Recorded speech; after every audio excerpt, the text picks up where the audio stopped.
One time I told Erin that she was a jellyfish because jellyfish, they're so beautiful and they look so delicate, but if you mess with them, they can reduce grown men to tears. And I feel like she has that ferocity in her as well. Like, I think it started as kind of like this black cloud that was like over me, and it was there all the time.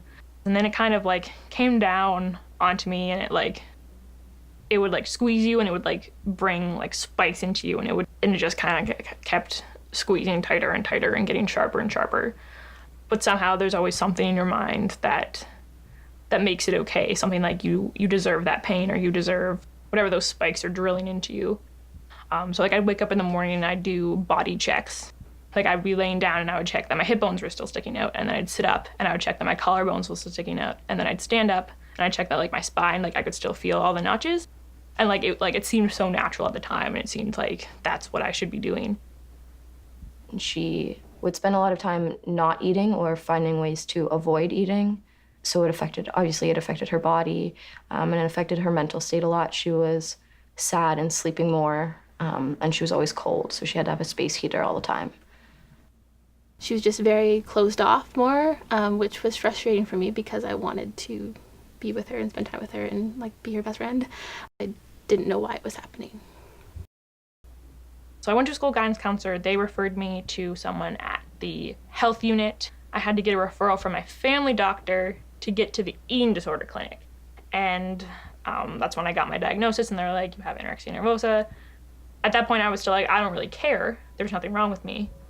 She really got into art therapy, doing a lot of drawing and poems and reading. She got into crayon art really big.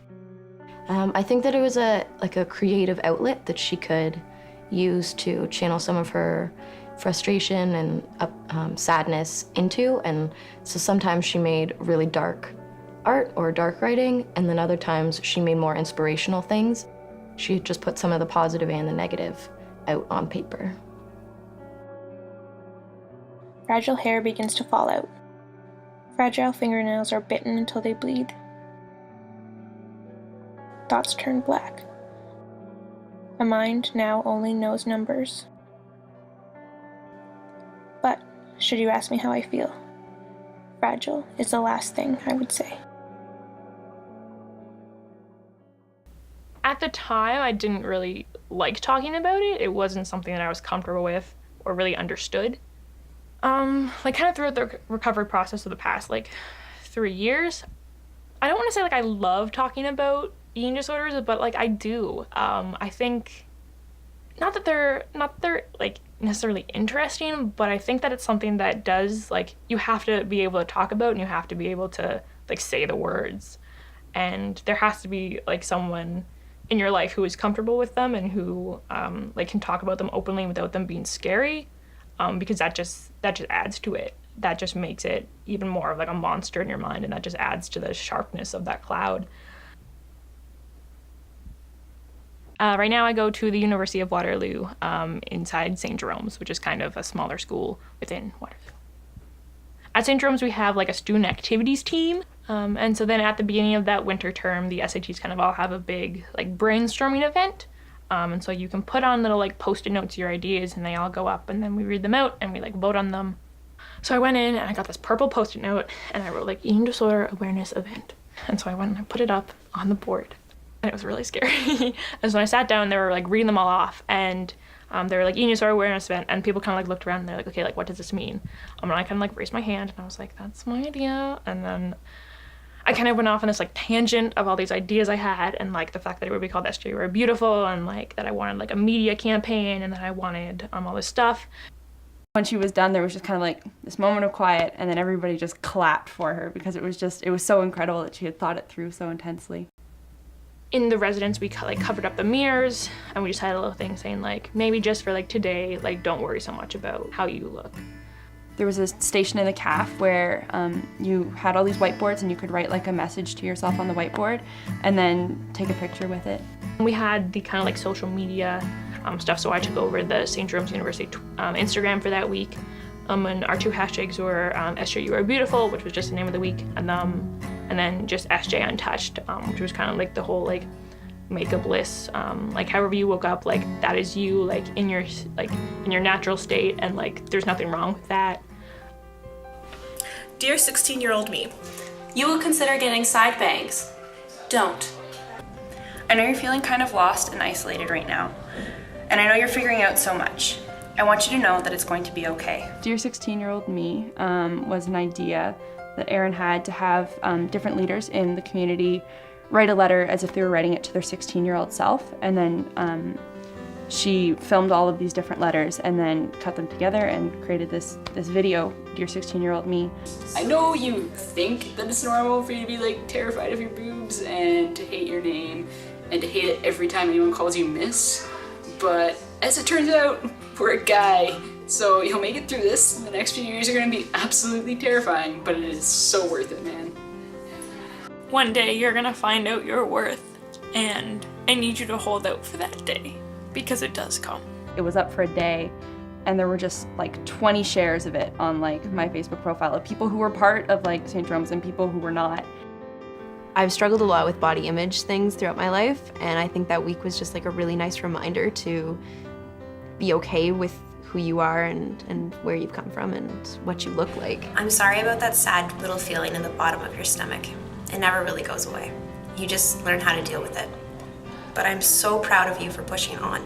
You didn't give up, and I'm so proud of you.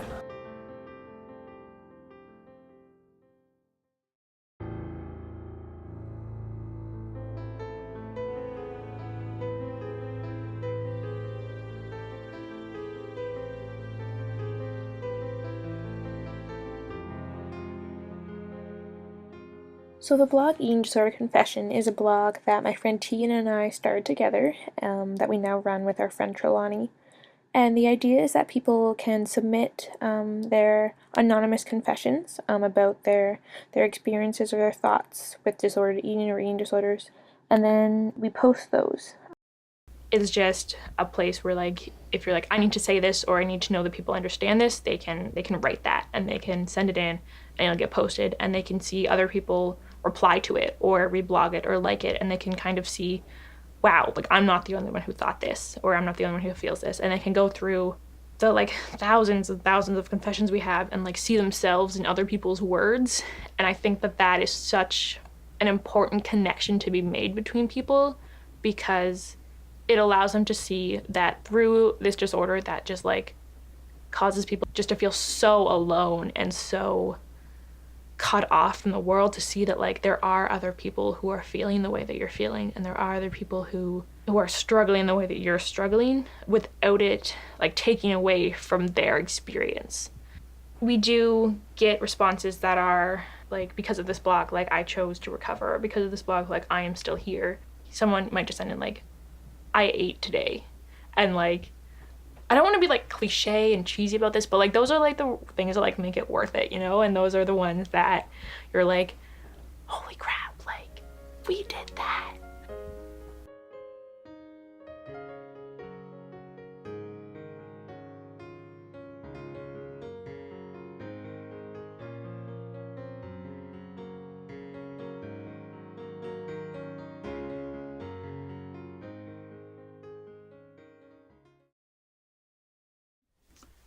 She's involved in so many things, and I think the organization of that is amazing, for one thing. But I think she also just takes on every single one that she does so humbly. Unless you are really know her and ask her what she's doing, like you might not know everything that she's doing. She's not doing it for her own personal gain. She's really doing it to help others, and it's very genuine. And I told her, I said, think of all the accomplishments you've made already, and you're only 20. But she doesn't like to think about herself as even 20, so. Mental illnesses today are getting a lot more recognition than they were. They're still quite taboo in a sense, or just there's a lot of stigma, and there's a lot of misunderstandings and misconceptions about them. Erin's just very open, and that's what we need. We need people who aren't afraid to talk about it, but aren't in the sense they don't talk about it as a woe is me. They just say, this is what's up, this is what's real. It's something we have to talk about. If we don't talk about it, one phrase I've heard is like, silence is the #1 killer when it comes to things like eating disorders or depression. Yeah, she just brings it to light, but without making it a big like show of, oh, this is what I'm going through. It's just like, this is happening and this is what we need to talk about. I would love to just see more work be done in the direction of self-acceptance, and I'd love to see more work be done towards fighting things like mental illness and especially eating disorders. I'd love to just see kind of that army get bigger and that voice get louder continuously until eventually there's no one to voice that opinion to, because that's just everyone. I think that's kind of my like goal.